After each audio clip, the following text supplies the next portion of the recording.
to our city, which 2 weeks ago celebrated the 40th in 1565 by Don Pedro Menendez de Avilés of Spain.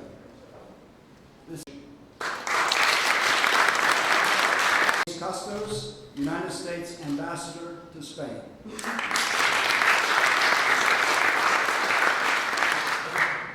The Honorable Kenneth W. Metzner, Secretary, and Her Majesty Queen Letizia, and the many dignitaries who gathered. It recites a number of these things, but it says in the resolve clause, we welcome the King and Queen, and we express the appreciation for the efforts of the King and Queen to strengthen the bonds between the governments of Spain and of the United States.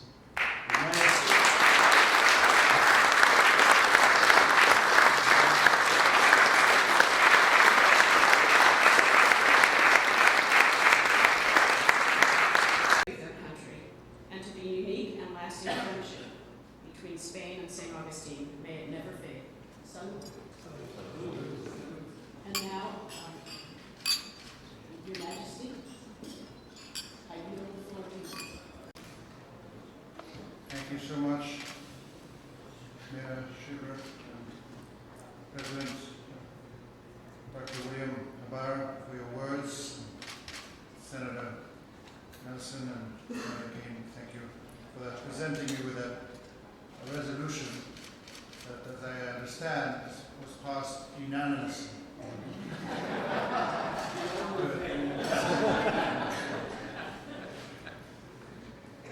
Let me recognize, I don't know if I should go down the list to recognize all of you again, but I do want to thank you all for being here today. Especially thank for our host, Flagler College and President Dr. William Abar for hosting us in such a wonderful place, such a great building, and it bears so many reminiscences of our common history. Secretary of State, Florida, thank you again for your presence, and we're glad to meet you again, finally here in St. Augustine. And thank you for presenting also the example, the efforts you make to preserve your heritage for many, many years. Also, I would like to thank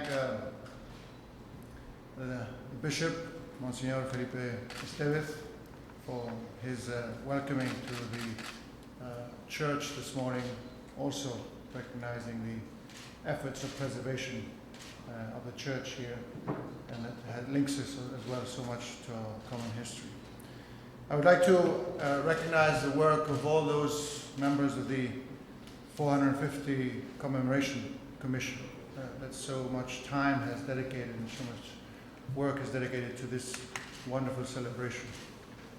And well, as I mentioned this morning, from the balcony at the Governor's House, Ayuntamiento del Palacio del Gobernador, I would like to emphasize how deeply grateful the Queen and I are to the authorities and to the people of St. Augustine for their very warm welcome on such a special day. The tour we had of the city, always short of these official visits, unfortunately, but has been a real lesson of how to keep our shared history alive. Your profound appreciation of your Spanish heritage can be clearly seen in the care with which you have restored and maintained different monuments. The Castillo de San Marcos that we visited was a clear proof of this. These days of celebration of so much history, 450 years of this first city, first European city founded on United States soil, is, and mind you, we have to call it a city, because from the outset, as you mentioned, Lady Mayor, the Spanish were intent on creating a permanent settlement that was more than just a military camp, a religious mission, or a trade hub. Indeed, St. Augustine was all of that, but it was more than that. It was a true city that would soon become home to a diverse population of artisans, friars, clerks, physicians, tailors, interpreters, and soldiers. In fact, this ambitious goal was already reflected in King Philip II's orders to Pedro Menéndez de Avilés, commander of Spain's Indies fleet, and as such, one of the most prominent men at the service of the monarchy. We can presume that King Philip chose him precisely for his leadership qualities, which he would display during the entire process of founding this city. Courage, skill, and perseverance, for sure, but also imagination. Not in vain, British historian Hugh Thomas believes that the creation of a new Christian world in the Americas was one of the supreme epics of both valor and imagination by Europeans. Creative activity always begins as an exercise of imagination. The result is that St. Augustine was built to last. And the truth is that it has lasted despite changing its location 3 times, suffering severe fires and floods, and enduring despoilments by pirates and corsairs at different times throughout its history. Today we are pleased to see how the respect and esteem for Spanish heritage that has always been shown by the authorities of St. Augustine and the state of Florida are also being shown by other U.S. institutions. As you know, just a few months ago, close to a year ago, Congress granted General Bernardo de Galvez, Viceroy of the New Spain, a Spanish-born war hero of the American Revolution, honorary citizen of the United States. And during my visit to Washington, I was able to see his portrait displayed in a prominent position in the Senate, between that of President Eisenhower and President Wilson. This is a tremendous noble gesture that honors the United States, which by so doing is acknowledging Spain's contribution to its independence. In this regard, we must also highlight the canonization of Father Junípero Serra, founder of the California Missions, during His Holiness Pope Francis' forthcoming trip to Washington next week. So little by little, we're seeing these and other prominent Spaniards and their achievements become rightly known and recognized as part of U.S. history. Estos dos acontecimientos nos hablan de la intensa y extendida presencia española en la raíz misma de la historia de este gran país.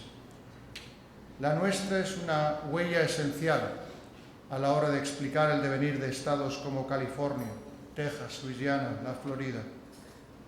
Aprovechemos estas conmemoraciones para arrojar luz, más que sobre los personajes y sobre los hechos, que son importantes, sobre lo que estos significan.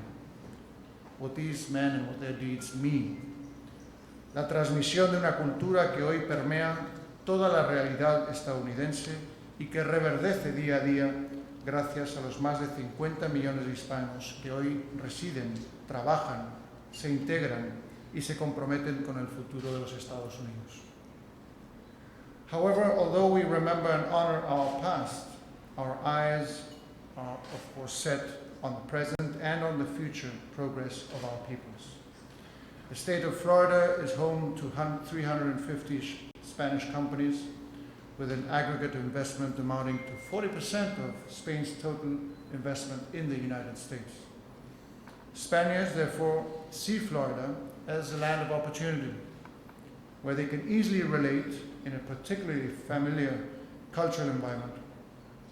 And the United States-Spain-US Council Forum we are inaugurating this evening will be dedicated to dialogue and sharing viewpoints on how to promote trade and investments between the US and the European Union, and also on education, on science, on innovation. In short, we share a past that brings us closer together, and this makes it easier for us to cooperate with a view to the future. Ladies and gentlemen, when Pedro Menéndez de Avilés was called back to Spain by King Philip II to lead the Armada, his heart remained here, in this land. Historian Michael Francis remembers this by quoting a letter in which he said to his nephew, "After the salvation of my soul, there is nothing in this world that I desire more than to see myself back in Florida." That the founder of the city felt such sincere affection for this land where he left the best of himself is the perfect illustration of the process whereby Spain, a European nation, also became an American nation. Spain's American identity can be especially well understood here in St. Agustín, and that's how I interpret that affection for our shared heritage, which was also so much appreciated by my parents on their visit 14 years ago. And now we, the Queen Letizia and myself, can appreciate that firsthand. And it is such a great privilege and an honor and a pleasure to be here and to join you for this celebration. Thank you so much.